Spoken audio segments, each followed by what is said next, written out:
They run the offense through this guy. He didn't really play in Week 18. He sat down in some games because of blowout situations. It would be incredible. I'm predicting over 15. Which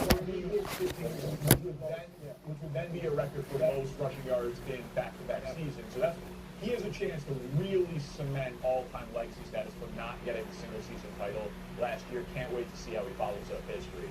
Number 4, Aiden Hutchinson. He's coming back from the huge injury, and it's more about what he represents, because I know what he is. He's obviously one of the 5 or 6 best pass rushers in the NFL.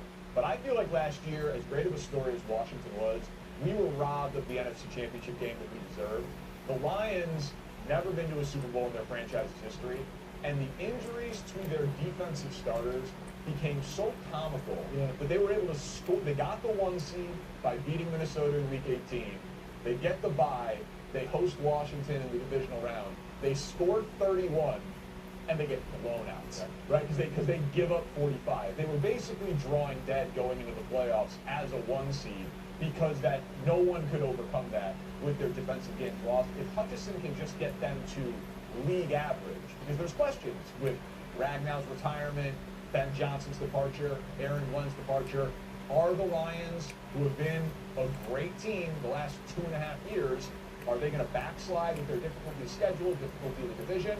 I think it's just as likely that they're dominant again, but it'll be because if 97 can get back to form. Cannot wait to see the Lions defense. Just quickly, are you?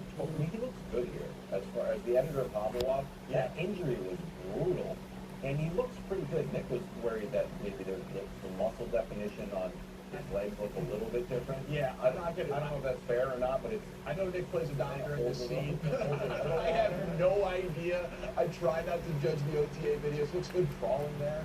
But I don't know, but that's the whole key to the entire operation. He does, he's an absolute beast. Third player I'm most excited to watch, and I got a lot of take equity built up with this guy. We talked a lot about it earlier in the week while when you were gone. Justin Herbert. Oh, wow. The ultimate eye test quarterback. My guy, I just believe he's the 5th best quarterback in the world, and it's not based on anything numeric.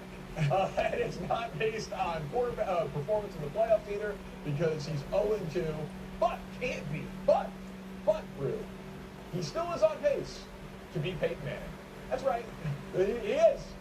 Through 5 seasons, identical records, better completion percentage, identical passing touchdowns, both winless in the postseason. Now, different game today. Okay. Even when Peyton played, they weren't throwing it quite as much as us. Not throwing quite as much, but he was a high volume